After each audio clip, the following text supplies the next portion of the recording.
Hey, what's going on, guys? The TWAB just dropped, and I wanted to give you guys kind of my rundown of what's been going on. I'm going to be actually showing the TWAB in the screen here, so if you guys want to look at what they actually said exactly, you'll have it on the screen. But I'm going to be going through it and just kind of giving you my general synopsis with some reactions to it. So they basically start the TWAB off by rubbing it in Future Warcult's face that they haven't won a single faction rally, which I thought was kind of hilarious. Um, Although I will say the reason why New Monarchy won twice in a row was because one, they had the best shaders, and two, now they have the best armor ornaments, and so of course they're going to win because we want to look cool. I guarantee you, I'm going to call it right now, if they ever made Future War Cult's ornaments or their armor look more amazing than everybody else's, they would win the next faction rally. Guaranteed. Now the first thing they get into here is Iron Banner, and of course it's going to start Tuesday, January 30th. It's going to end the following Tuesday on February the 6th. And the game is going to be Control. So for those of you who liked it back in Destiny 1, then you get a taste of it again. What I like about this is that I don't have to play Supremacy every single time. So basically they're going to be adding some new stuff. They added in a Hake hand cannon, which looks like a reskinned Bad News, although arguably it's a much better looking version of it, so I'll give them that much. It makes me prefer that over the original Hake hand cannon. So I'm probably going to, tie up a space in my vault with this thing, to be honest. I'm not going to really be using it. But it looks cool. They also show us a Vice Scout Rifle, which I think will be useful because Vice Scout Rifles are usually pretty good. At least, in my opinion, they are. It's probably going to be fully auto. It's probably going to have a fast fire rate. And it's probably going to feel like a Black Scorpion or a contingency plan. So I'm going to assume it's going to be along those lines. I haven't seen the perks yet, though. So it could be garbage or it could be great. You don't know. But I'm going to be going for this one specifically because usually these are pretty good. It's a pretty safe. The next one they show us here is a shotgun, which is literally just a reskinned Suros shotgun that you would have seen with New Monarchy.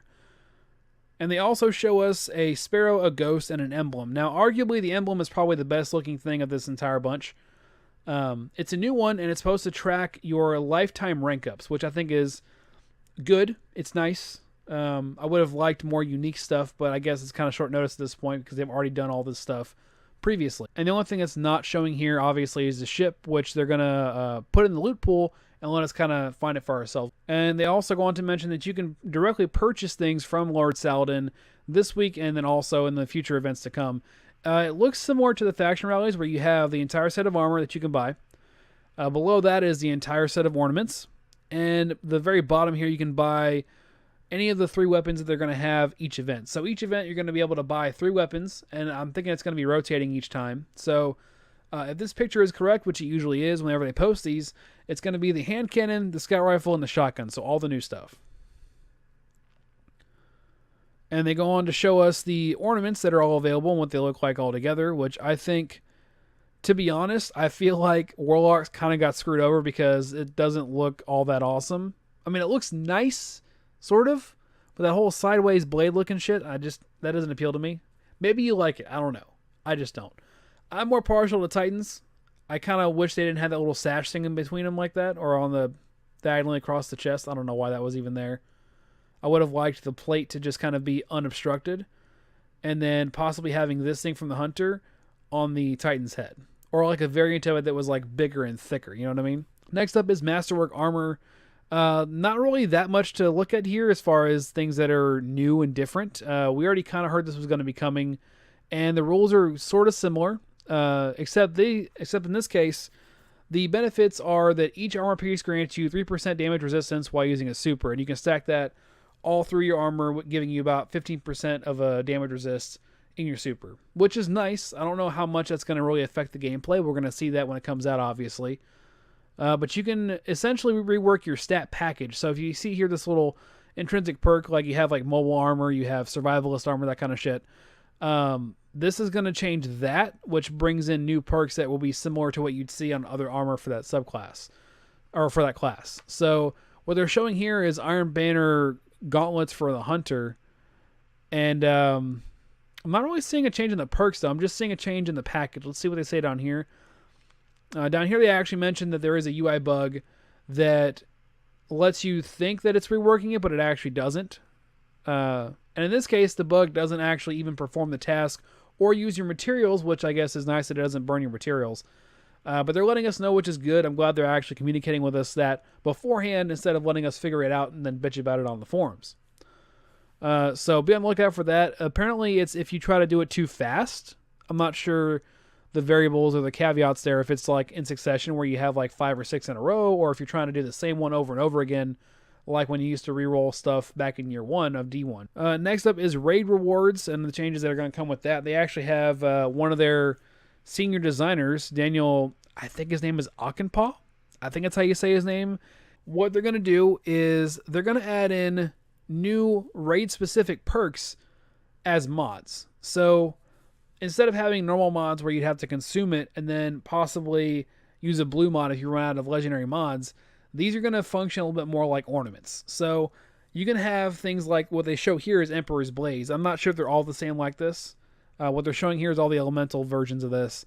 And what it is, this one that they're showing here is while you're on the Leviathan, your solar abilities deal 25% more damage. So that's just one of the available perks here. But you apply it like a mod. That way you can use your current existing armor instead of having to go and re-earn everything, which would kind of suck. And the other caveat here is that these are not consumed when you use them, so you can just keep reselecting them however many times you want. Also, they mentioned that these mods are always going to be legendary. They don't even drop as blue, which I thought was a good idea. That's definitely a lot smarter. And they go on to talk about double drops. Clearing Prestige now gives you Prestige and normal drops, kind of like they had in D1 Year 3. You had the normal chest and you had the hard chest. And they go on to mention that all raid encounters drop a raid piece, which I think is great. Essentially, what was happening before, those of you who've been raiding, you already kind of understand this. You could do an encounter, you can go and like kill Callus and get tokens, which kind of sucks. So I'm glad they're fixing that. And the next piece of information about raids are that the raid vendor Benedict now sells a rotating selection of raid gear. The caveat here is that you can only buy what's available during that week if you've already completed the raid. So if you want to get the Prestige armor, then you'd have to go and complete Prestige and then go see Benedict. The new item, Exotic Raid Ghost Contender Shell. While not quite at the grind level of the legendary Nano Phoenix, for those of you who don't know, that was from D1 Year 3. That was the Sivified version of the ship.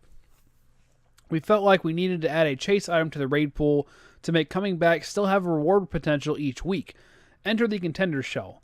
This ghost can drop from the final encounter in either the Leviathan or Eater of Worlds. We also included some bad luck protection to avoid the previously mentioned Nano Phoenix problem, so that dedicated raiders can rest assured they'll get their hands on it eventually, even if it takes several weeks. The Contender Shell comes with some brand new perks that we're hoping helps reward players that keep clearing the raid even after they've gotten their ghost. Both active only on the Leviathan and its lair, they aim to make the Leviathan encounter rewards stay awesome. First, Seeker of Brilliance enables the chance for encounters to drop bright engrams from their loot pools, which is kind of nice because now you don't have to go through just XP grind. Actually, this is going to incentivize re-clearing the raid every single week. Every time one doesn't drop a bright engram, we increase the chance for the next, which is also good too. So after so many encounters or so many clears, you are guaranteed to get a bright engram, which I guess is a much faster way if you have a really good team. So it's going to incentivize, one, having a good team, and then also clearing it a lot of times, which I think is nice. Remember those exotics that can drop from encounters I was talking about earlier? Well, Seeker of Opulence means those exotics can have a 50% chance to pull from a list of exotics you don't already have. Lastly, to top off this already pretty rad ghost, we threw on Seeker of Glory, which provides a tracker of the number of encounters you have defeated on the Leviathan. So they want this ghost to be like the be-all end-all of why you go into the raid, which I think is nice. They haven't revealed, obviously, the exact RNG for getting it, but it seems like it's going to give us a really good reason to actually go do the raid, and a reason for me to actually start doing the raid at all. And next up, they get into the patch notes. So the first thing on the list is Prometheus Lens. Flame Refraction perk now generates ammo instead of pulling from reserves.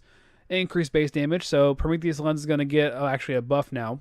Fixed an issue where new characters created after the release of Curse of Osiris were not receiving the Flashpoint milestone, which I did not know was actually happening. Players in social spaces like the Tower receive a notification when they're lost and found that the Postmaster is full, which is actually pretty convenient. I like that. Heroic Strike completions now have a greater chance of granting exotic rewards. Definitely like that. Mercury challenges are now available during adventures. Fixed an issue where Curse of Osiris strikes were not properly granting clan engrams when featured as a Nightfall activity, which I remember was an issue. Fix an issue where challenges were not appearing within quick play. Increase the dismantle timer for masterwork cores. All right, and last on the list is the shader sit down, which is basically, just to sum it all up because it's kind of a long bit of text here. Essentially, they haven't been able to fix it just yet. They're working on a solution. Part of it is that they're trying to make sure that you don't, I guess, run out of space for Glimmer and then just lose everything for your shaders, which I guess is an important one to go and fix. Essentially, they haven't fixed it yet. They're working on a solution. We don't know when or if they're going to be able to find one. So I guess stay tuned. And at the end here, they have the update schedule. There's actually a couple of days here of, 3 days here of maintenance. So the first one, Monday the 29th, is not going to be expected to have any downtime, but I guess there could be, which is why they're telling us that. They're going to be doing it from 10 a.m. to noon Pacific time. And again, no downtime is expected on that Monday. However, on reset, when Iron Banner is supposed to be coming out, they do expect to have maintenance that's going to start 8 a.m. Pacific, which is going to be 11 a.m. Eastern, in case you guys are on Eastern time. And it's scheduled to end around noon Pacific time. So basically exactly like it was before faction rallies. So as far as those of you who want to join the stream, I'm going to be streaming during that day for reset. And since it's going to be maintenance that's going to be happening, I'm going to actually be in D1 until maintenance is over, which is good because it gives us a chance to prepare for D2 year 2. So that'll be nice to get back into D1 again. There's going to be more maintenance on Wednesday, the 31st. And the final day of maintenance here is Wednesday, the 31st. Destiny services will undergo a back-end maintenance. No downtime is expected, so I really wouldn't worry too much about this. It should be from noon to 2 p.m. Pacific time, I guess, in case it does require downtime. And of course, in here they re-mentioned to us that there was a UI bug, what they mentioned earlier, essentially. So as always, if you liked the video, leave a like. If you're new to the channel, hit that subscribe button, and I'll see you guys in the next one or in my next stream. I usually stream 6 days a week, Monday through Saturday, 10:30 a.m. Central. So I'll see you then, and hope you guys have a good one.